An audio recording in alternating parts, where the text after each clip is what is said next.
عندنا منه كتير. جملة اتكررت وبتتكرر وهتفضل تتكرر طول ما نادي الاهلي فوق، ونادي الاهلي بينافس كل الاندية اللي فوق. النهارده جايب لكم كذا حكاية، كذا حوار، كذا موضوع. جايب لكم النهاية في كاس العالم للاندية. خلص كاس العالم للاندية وخلصت فعالياته. البطولة الضيقة، البطولة الودية اللي غيرنا بيحلم يوصل لها بس مش عارف. اتمنى له ان هو في يوم من الايام يوصل لها كده ويحقق اي حاجه، المهم ان هو يوصل لها ويلعب على اراضي الامارات او قطر او حتى اليابان. النهارده جايب لكم هداف كاس العالم للانديه. هداف كاس العالم للانديه النهارده هو ياسر ابراهيم. عنده هدفين، مش ياسر ابراهيم بس، ياسر ابراهيم ومعاه 2 لعيبه كمان، لوكاكو نجم تشيلسي وعبد الله ديابي نجم الجزيره. عبد الله ديابي نجم الجزيره اللي خسر من الهلال بنتيجة 6-1. الهلال النهارده كان داخل المباراة بتاعت الاهلي وحاطط هدف ان هو هيشيل النادي الاهلي نتيجة تقيلة، ولكن اتت الرياح بما لا تشتهي السفن. نادي الاهلي فضل تك تك تك من هنا وتك من هنا، واول 8 دقايق اعلن الحكم الهدف الاول لياسر ابراهيم. مش بس كده، نادي الاهلي فضل حاطط نادي الهلال السعودي في تلت ملعبه، تقريبا في ربع ملعبه، تقريبا كده في منطقه الجزاء بتاعته. لك ان تتخيل ان الزعيم الاسيوي نادي الهلال شوط كامل دون اي تسديده على مرمى علي لطفي. مفيش اي تسديده، ما راحوش باي كره على علي لطفي. والله العظيم زي ما بقول لك كده، نادي الهلال السعودي الزعيم ما يروحش بولا هجمه واحده على علي لطفي طول المباراه. بس هي دي الحقيقه. نادي الاهلي كشر على انيابه بدري جدا، لعيبته كانوا رجاله ووقفوا في ظهر بعض وكنا نقدر. والله العظيم كنت حاطط امل قدام مني.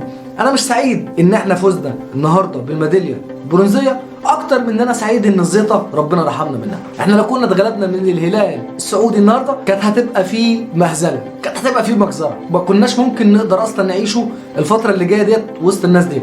كنا اكيد هندور على مجره ثانيه نعيشه فيها، لان الناس دي كانت هتزيط علينا لان هم كاسبين الهلال السعودي واحنا انسحبنا نظرا للارتباطات الدوليه. ولكن هم مش فاهمين كده، هم فاهمين حاجه واحده بس، ان انت هربت من مين؟ مواجهه الهلال السعودي، لانه فريق قوي جدا واقوى فريق في العالم لما كانوا بيلعبوه. بس النهارده هو فريق هش جدا، فريق ضعيف جدا، فريق مش جامد. كنا نقدر نغلبه احنا ونقدر نغلبه بسكور كمان، ولولا الطرد، بس الطرد مستحق مالناش دعوه. هو اهم حاجه عندهم يبوظ عليك الفرحه وخلاص. فرحه الفوز النهارده بالنسبه لي انا على الهلال السعودي احسن من فرحه الميداليه البرونزيه، يعني حاجه اتعودنا عليها. ولكن الهلال السعودي ان انت تكسبه بنتيجه 4-0 حاجه قويه جدا، حاجه جميله جدا، حاجه تدعوك للافتخار كده والفشخره، وان انت خلاص بقى يعني بتثبت نفسك وبترجع تاني. وبالرغم من الغيابات اللي موجوده عندك، ولكن احنا مش حاسين باي غيابات. الزعيم الافريقي ودايما انديه افريقيا بتفوز وليها سيطره وليها كيان مع الانديه الاسيويه عامه. ودي كانت اول نقطه اتكلمنا فيها اللي هو هداف البطوله. طيب نيجوا بقى لحاجه ثانيه. موسيماني النهارده من اسعد الناس في الاهلي. موسيماني تخطى رقم مانويل جوزيه طبعا الاسطوره اللي كل الناس عايزه تروح له وتروح للارقام بتاعته، ولكن موسيماني النهارده تخطى رقم مانويل جوزيه. موسيماني النهارده قدر يجيب برونزيتين في الوقت اللي جاب فيه مانويل جوزيه برونزيه واحده تحسب للجنوب افريقي. في حاجه ثالثه بقى حصلت النهارده، وهي ان نادي الاهلي بقى اكتر ثالث نادي حظا للميداليه، خلف مين بقى؟ خلف ريال مدريد وبرشلونه. ريال مدريد عنده 4 ذهبيات، يعني ريال مدريد بمجرد ان هو بيخش كاس العالم بياخد 4، شارك 4 خد ال4، ما عندوش تفاهم بقى ولا فضيه بقى ولا برونزيه ولا كلام فاضي من دوت. ريال مدريد تك على طول. ودي خلي بالك، يعني انا بالنسبه لي شايف ان دي حاجه ما ترضيش ربنا، يعني حاجه ما فيهاش مساواه، حرام. يعني بطل اوروبا يلعب مباراه واحده ويلعب النهائي، يلعب من اول نصف النهائي، فحرام يا جماعه والله العظيم. يعني تشيلسي متهيألي لو قابل النادي الاهلي كان النادي الاهلي يقدر يغلبه.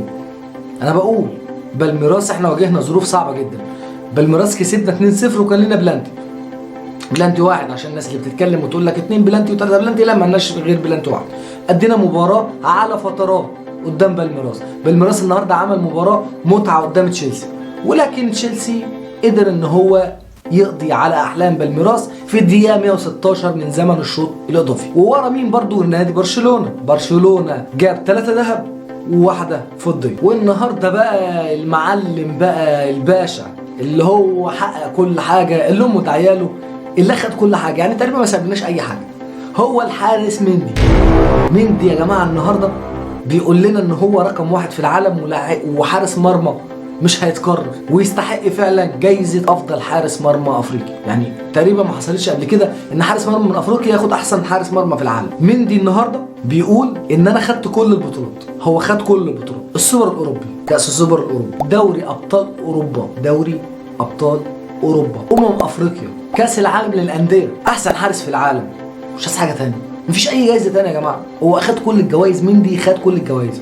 مندي اللي هو 2 متر ل 4 سم بس اخد كل حاجه في العالم. مفيش جوائز ثانيه، ما سابلناش حاجه تقريبا. خلصت المباراه من هنا، وتلقينا كلنا خبر حزين جدا لكل عشاق نادي الاهلي. وليد سليمان بيعلن اعتزاله كره القدم في نهايه الموسم. طلع وليد سليمان شكر كل الجماهير.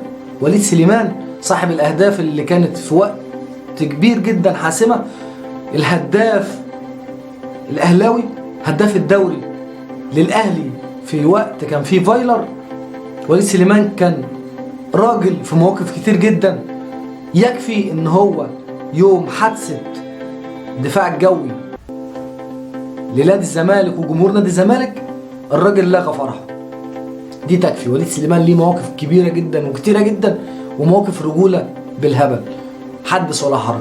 زعلنا كلنا حاول الكره المصريه. وليد سليمان بيعلن اعتزاله نهايه الموسم.